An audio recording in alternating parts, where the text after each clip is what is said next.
Okay, so I thought it's time to chime in on this overheating debacle. Now, this has been going on for quite some time, literally since the Canon R5. Now, that was a pretty intense time when it came to overheating, and pretty much the whole marketing in terms of what that camera actually was for. You know, it was a very capable photography camera that could do 8K internal, but they really marketed it and said that it's an 8K video camera.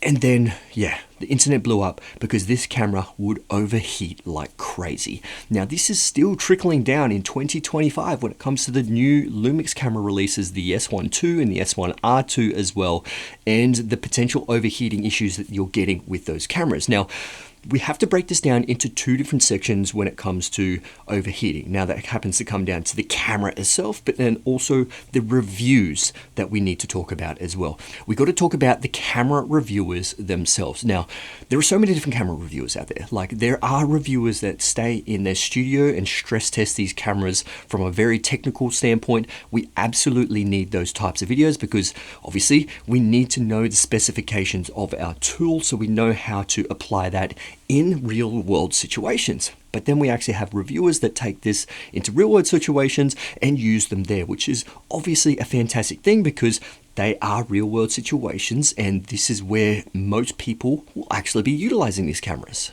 So in terms of the style of reviews, we need all these types of reviews. If you are actually in the market for buying a camera, you want to watch multiple different videos to gain their personal experience with the camera and then make your own personal decision whether you're going to be purchasing that camera. And now when it comes to overheating issues with these specific cameras, it really depends on person to person. If you're literally just doing stress testing in the studio, it's controlled environments. You aren't really getting real world representations of, you know, what's going to be happening on set, but then also what's going to be happening on set won't always be exactly what's going to be happening on someone else's set. You could be in a cooler environment, you could be shaded, your camera settings could be completely different, but then also SD cards can make a big difference between SD cards and CF Express Type B cards.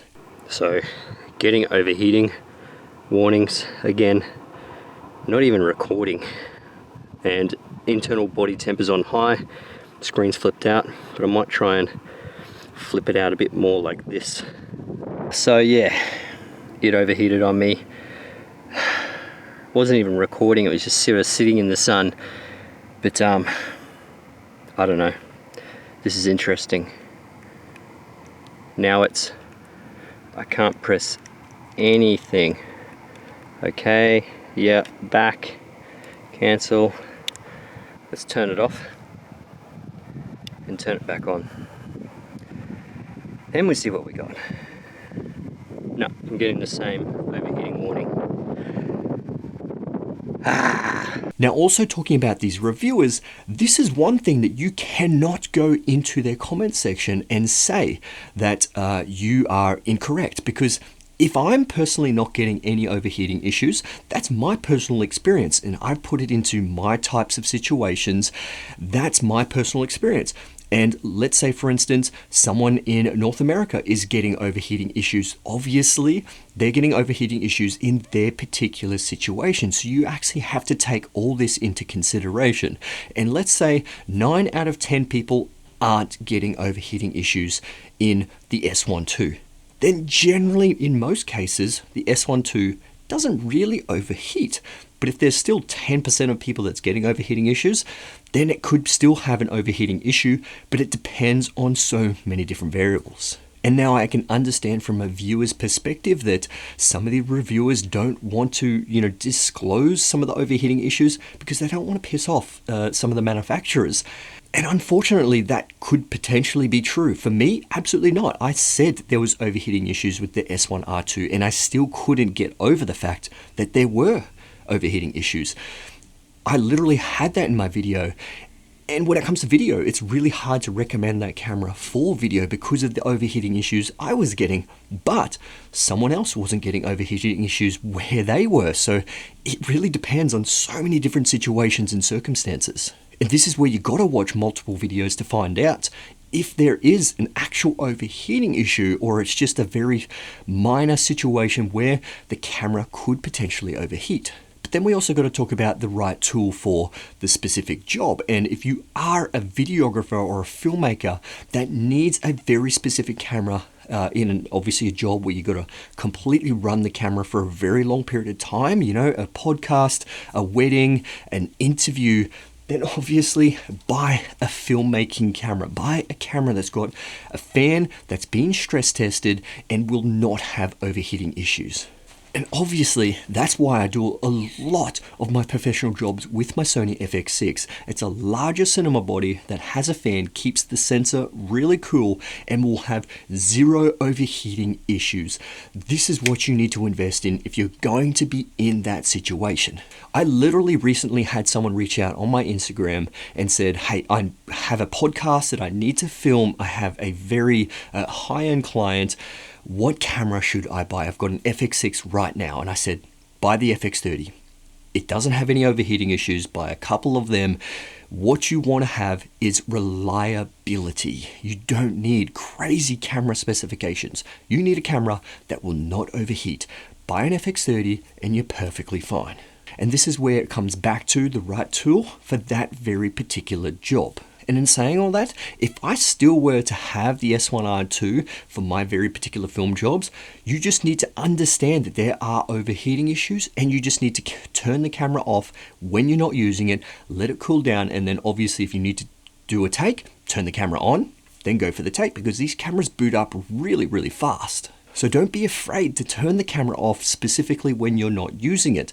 There are some situations where you just need to keep the camera running, obviously not recording, but still on, and then you need to go for a take straight away. But like I said, these cameras boot up super fast, so literally just turn them off when you're not using it, turn them straight back on when you're about to hit record. But now we have to talk about the camera manufacturers themselves, because these are potentially video cameras or hybrid video cameras that do potentially overheat, and the camera manufacturers should be doing more. Now, this is one major thing that Sony did with the brand new FX2. They actually had a fully new fan design. This isn't the FX2, this is the FX30, but the FX2 actually has a fan directly on the back here. They had a couple of different vents in comparison to this current fan that's in the FX30 and in the FX3.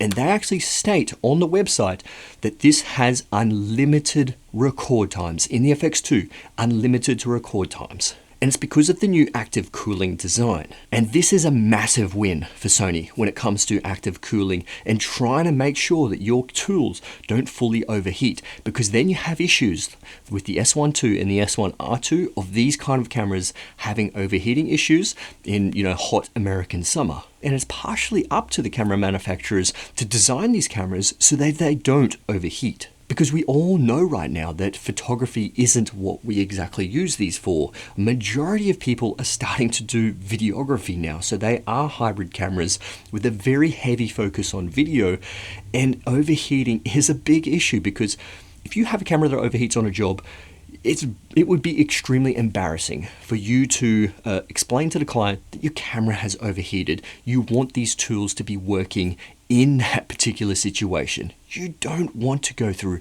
overheating issues on a paid job, which is what actually happened with the S1R2. I was literally filming, getting overheating issues, and it was just frustrating. But then we have to circle back to the right tool for the job. You are buying these hybrid cameras that potentially could have these kind of issues. But Sony have a track record with the FX line that the cameras don't overheat. The FX3, the FX30, the FX6, the FX9, and obviously the brand new FX2 don't overheat. So if you are going to be putting these cameras into some pretty hectic situations, wedding filmmaking, narrative short films, documentary work, corporate interviews, live streaming, these cameras are the ones that you need to choose. And for obvious reason, I wouldn't be choosing the Sony a7 IV that you guys are seeing right now. I would choose the video version of that, the FX2.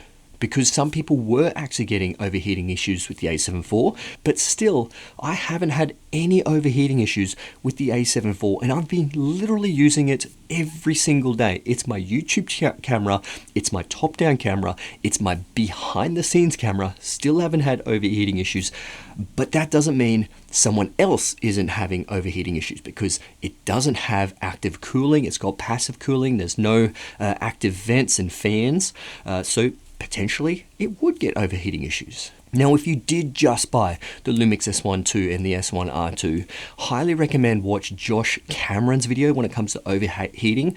He did a full breakdown of all his overheating tests of what camera settings he had, what was the cooling, what kind of cards he used, because cards can make a massive difference. CF Express Type B cards are really thick, heavy, and they generate a ton of heat compared to SD cards. SD cards are small, they're plastic, they don't really generate as much heat. So definitely go into his video and see the breakdowns if you actually have, purchased those two cameras, but then also take that to your specific camera as well. Are you using CF Express Type A cards in your Sony cameras, or you're using SD cards? So that can make a bit of a difference as well. But obviously remember, when it comes to overheating, there are so many different factors in terms of room temperature, or what kind of temperature it's in. Is it direct sunlight? Is the screen flipped out? All these kind of factors that need to be taken into consideration when you are talking about overheating. So anyway, I just thought I would chime in. Obviously, just watch multiple videos. If you can, potentially just talk to some of these YouTubers, camera reviewers before you buy the cameras. But majority of YouTubers and camera reviewers will specify if there are any overheating issues. Like I said, there's just so many different variables when it comes to overheating, so it's really hard to tell. But if you are buying a video camera, buy a video camera that specifically shoots video and is kind of like a photography second, rather than just a hybrid camera and hoping it's not going to overheat. So yeah, but it kind of sucks that there are some people out there that their LUMIX camera is overheating, and it is just so situational, and it does suck. It does suck when you put these into professional situations and your camera does overheat. But hopefully you can utilize some of the steps to try and mitigate some of that overheating. But just remember, right tool for that particular job. Anyway, my friends, I'll see you in the next one. Let's get it.